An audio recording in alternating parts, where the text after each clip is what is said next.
Cara, a mídia já está temendo as contratações do Flamengo. Vamos dar uma olhada. Mas o Flamengo é o time a ser batido. E o Flamengo tem uma Esse questão... torcedor tá em outra dimensão, tá? Porque só pra deixar bem claro. Não dá pra você desconsiderar que o Flamengo é favorito. O Cruzeiro briga pelo título, obviamente, mas o Flamengo é um favorito, porque o Flamengo, quando vende um jogador, vai lá e busca... olha pro mercado e busca o Saul. Aí ele olha pro mercado porque ele perdeu o Wesley e tá negociando com Emerson Royal. Royal, cara. Emerson Caramba. Royal, sabe? Era então, titular assim, do...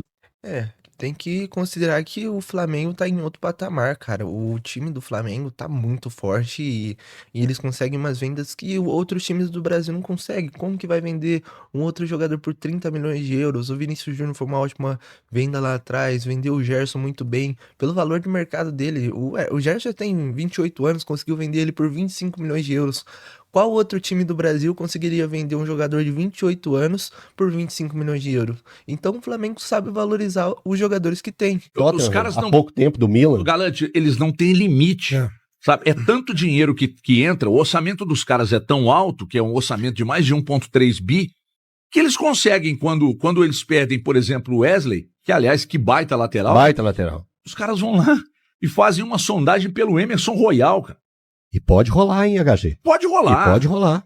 Não só sondagem, ele foi contratado. Samuel Lino foi contratado o Saul, Carrascal. Então é uma janela de transferências, talvez a melhor da história no Brasil, assim, porque realmente são muitos jogadores vindos da Europa pro Brasil. E eu não lembro de uma janela tão boa assim de vir jogadores da Europa com valor alto pro Brasil. Então é Como um chama aquele absurdo, joguinho né? que jogava no computador? E sinceramente, L-Foot, é o Flamengo.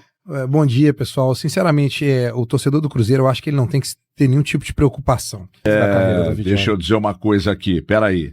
Eu tô vendo aqui, né? A gente acabou de citar. Everton, mas por que você deu esse cavalo de pau? Exatamente porque a informação acabou de chegar. O Flamengo vai lá, contrata o Saul. Vocês sabem que o Saul... e você viu uma mulher explicando como é que fala o Níguez, a espanhola tentando explicar como é que fala o nome dele, o cacete, não interessa como é que é o nome dele. O fato é que o cara de Atlético de Madrid, ele passou pelo Chelsea, pelo Sevilha, e o Flamengo foi lá e contratou. Eu não vejo como responsável ou admirável um clube brasileiro contratar um jogador por 25 milhões de euros na atual circunstância do país. Eu não acho isso um golaço. Assim como a gente discute os 25 milhões de euros. Cara, mas o que tem a ver a situação do país com o time do Flamengo? Uma coisa é o futebol, outra coisa é política, é a situação do país. O futebol gera dinheiro com parcerias, com transmissões, então, e tem muitos espectadores. E não tem nada a ver com política. Eu não sei porque as pessoas colocam política e futebol. Não é a mesma coisa, cara. Claro, pode ter alguma coisa envolvida com política ou outra, mas... Porque tá falando do Flamengo, do Palmeiras, de política, então não faz muito sentido essa comparação que ele trouxe ali de gastar dinheiro. Ia gastar como? O dinheiro que ganhou do Wesley, o dinheiro que ganhou na venda do Gerson, o dinheiro lá atrás que ganhou com a venda do Vinícius Júnior. Então, não faz muito sentido essa comparação dele. Do Palmeiras ao Vitor Roque, a gente vai discutir os 25 milhões de euros do Flamengo ao Lino, que já passou pelo Flamengo, como disse o Mauro. Hoje tem mercado europeu.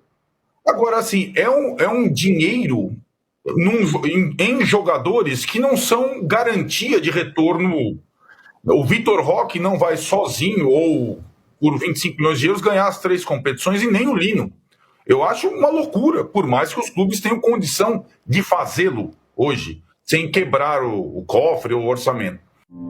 Mas se tem a opção de comprar um jogador versátil, um jogador que pode muito bem, que pode compor o elenco, se tem condição de trazer um cara desse, então por que não traz? O cara quer que traz os bagre, quer que traz jogador ruim, não faz sentido o que ele disse. Eu não concordo com nada que ele falou. Samuel Lino chega para ser o protagonista do Flamengo? Rapaziada, eu tô vendo algumas opiniões, né, às vezes até exageradas sobre o Samuel Lino, pode ser na parte positiva, negativa. Eu acho que a gente tem que analisar, né, assim, fragmentar essa opinião e entender o que é essa contratação e o que ela vai ser dependendo daquilo que se espera. O Flamengo está fechando a contratação do Samuel Lino por 22 milhões de euros fixos, mais 2 de bônus. É uma baita grana, né, pelo jogador, que, primeiro de tudo, é um atleta que vem jogando em alto nível nos últimos 2, 3 anos no futebol europeu. Foram 2 anos jogando bem na UEFA Champions League. Foi eleito o melhor jogador do campeonato espanhol na temporada passada pelo Atlético de Madrid. Isso num elenco com Griezmann, Sorloth, Depou, Julián. Cara, é um timaço do Atlético de Madrid e ele simplesmente jogou muito, cara. Então, não tem como contestar essa contratação, porque ele tinha muito mercado na Europa ainda. Álvares, né? A gente sabe da qualidade do time do Atlético. Ele foi eleito o melhor da equipe. Só que busca um pouco mais de visibilidade na carreira e o projeto do Flamengo o agradou. Ele continuaria sendo um jogador, né, utilizado no Atlético de Madrid. Deu muito certo sim na Europa. Mas qual é a função, né? O que faz o Samuel Lino em campo? Se você pegar aí, ele já fez praticamente de tudo na faixa esquerda do campo, jogando no Atlético de Madrid, jogando nas mãos do Simeone. E ele também joga de lateral esquerdo, de ala, ele faz multifunções. Um jogador nesse nível, que faz multifunções, é muito difícil.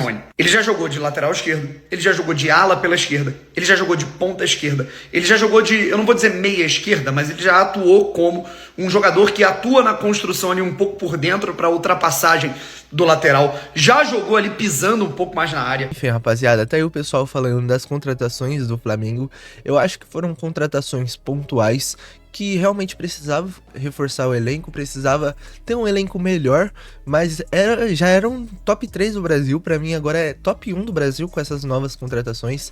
Pra mim são jogadores que eram titulares em seus clubes, talvez o Saúl ali não estava sendo tão utilizado no Atlético de Madrid, por isso que foi emprestado, mas aqui no Brasil ele tem tudo para sobrar, ele que já jogou com o Jorginho, também já jogou com o Felipe Luiz, então o Felipe Luiz, que é o técnico, já conhece ele, e o Jorginho também. Falando agora sobre o Samuel Lino, pra mim é uma ótima contratação também, ele tem tudo para dar certo aqui no futebol brasileiro, um ponto esquerda, ala, lateral esquerdo, faz 3 funções diferentes, então ele realmente pode dar muito certo. E o Emerson Royal, que é uma recomposição ali no lugar do Wesley, e ele tá no auge, ele tem 26 anos, pra mim ele tem toda a chance de jogar muito bem, de ter seu auge aqui no futebol brasileiro, tanto ele quanto o Samuel Lino. Eu também vi o Carrascal, pouca gente tá falando sobre a contratação do Carrascal, que pode ser ali uma ótima recomposição no meio de campo. Eu acho que ele é um jogador que já estava sendo muito especulado no Flamengo há bastante tempo, e eu acho que ele pode dar muito certo também, que é o menos badalado, que pouca gente está falando sobre ele, mas ele pode dar muito certo aqui no futebol brasileiro. Mas o que você acha? Comenta aí e não esqueça de deixar seu like e se inscrever no canal. Valeu!